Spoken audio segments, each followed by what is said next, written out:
देखिए, हर लोगों को ये अधिकार है कि वो पार्टी बना रहे लोग। रोज़ पार्टी बन रही है। अब प्रशांत किशोर जी की पहचान एक चुनावी रणनीतिकार के रूप में रही है। कई राज्यों में प्रशांत किशोर जी कई राजनीतिक दलों के लिए रणनीति बनाने का काम किए हैं, जिसमें बहुत जगह सफलता भी मिली, बहुत जगह असफल भी हुए हैं।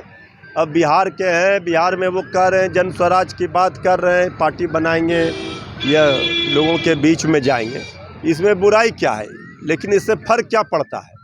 बिहार में तो बिहार की जनता को एक ऐसा ओजस्वी प्रतिभा वाला युवा नेतृत्व मिला है, जिसने अकेले अपने दम पर 32 हेलीकॉप्टर जब 2020 के विधानसभा चुनाव में भारत सरकार, कई राज्यों की सरकारें उतर गई थी, तो तेजस्वी यादव जी ने जनता का अपार प्यार और समर्थन हासिल किया। वो जहाँ चुनाव जो अभी उपचुनाव हुए उसमें भी दिखा, सभी जात, सभी धर्म, सभी वर्ग के लोग तेजस्वी जी के साथ खड़े हैं। और बिहार में तेजस्वी मॉडल की चर्चा और बाकी राज्यों में भी हो रही है, जिन्होंने मुद्दा सेट किया बेरोजगारी हटाओ का, महंगाई कम करो का, अपराध भ्रष्टाचार, पढ़ाई कमाई, दवाई सिंचाई सुनवाई कार्रवाई वाली सरकार की बात करते हैं।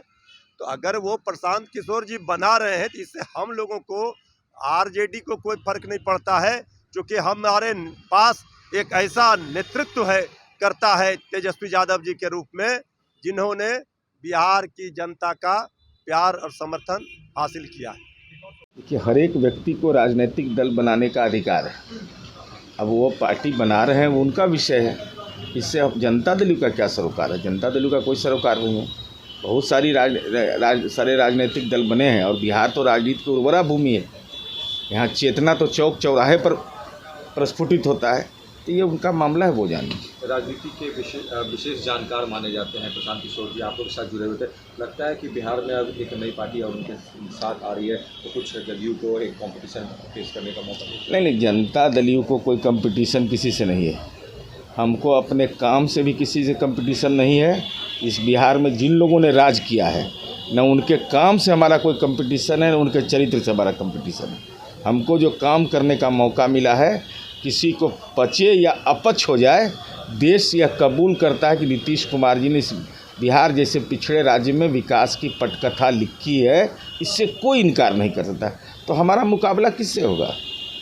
हम अपने कर्म के बदौलत सर उठा करके ही राजनीति करेंगे, सर झुका करके नहीं। राजनीतिक सलाहकार कहे जाते थे, काम होता था। अब लगता है कुछ राजनीति में सफलता मिलेगी। देखिए, अभी उनका मामला क्या, उनका कंपनी उस सब से हमारा कोई लेना देना नहीं है, न हम कोई जानकारी है। हमको आज तक जीवन में एक ही बार भेंटे हुआ है, तो न हम कुछ जानते हैं न कुछ समझ पाते हैं। जेडीयू से यदि जुड़ना चाहें तो अब ये पार्टी का राष्ट्रीय नेतृत्व का फैसला लेगा ना भाई। हमारा प्रदेश अध्यक्ष लेंगे ना, हम पार्टी के प्रवक्ता कहाँ से बता देंगे कि क्या भविष्य की रूपरेखा राजनीति को। नहीं, माननीय नीतीश कुमार जी ने स्पष्टता से कहा था कि कोविड के काल में मेरी तबीयत खराब होने के कारण उनको जानकारी मिली, तो हमसे व्यक्तिगत रूप से वह मिलने आए, तो उसके कोई राजनीतिक निहितार्थ नहीं है।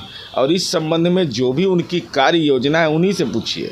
प्रशांत किशोर समाजशास्त्री नहीं है, सामाजिक मनोवैज्ञानी नहीं है, न ही राजनीतिक विज्ञानी है। न तो शिक्षा से, न ट्रेनिंग से, न ही प्रैक्टिस से। ये तीनों में से कुछ भी नहीं है।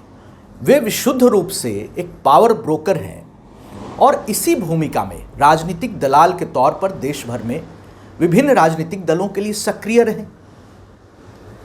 कई पॉलिटिकल पार्टीज़ के लिए वे ट्विटर, फेसबुक चलाते रहे। पहले भी उन्होंने घोषणा की राजनीतिक दल के लॉन्च करने की, लेकिन कर नहीं पाए। इस टाइम वो पॉलिटिकल पार्टी लॉन्च करने जा रहे हैं। उनको यही कहा जा सकता है कि लोकतंत्र में सभी कोई स्वतंत्र है अपना राजनीतिक दल चलाने के लिए, अपना चुनाव लड़ने के लिए। लेकिन इसके पहले भी पुष्पम प्रिया चौधरी का क्या हुआ? सारे कॉन्स्टिट्यूएंसीज में जमानत जब्त हो गई। और ऐसा प्रतीत होता है कि कुछ राजनीतिक दल प्रशांत किशोर को आगे करके राजनीतिक दल की लॉन्चिंग कराना चाहते हैं और इनकी भूमिका सिर्फ वोट कटवा की ही रहेगी। बिहार की जनता जागरूक है, बिहार की जनता सब जानती है और ऐसे लोगों को चुनाव आने पर मौके पर उचित निर्णय लेकर उनको उनकी हैसियत बताना बखूबी जानती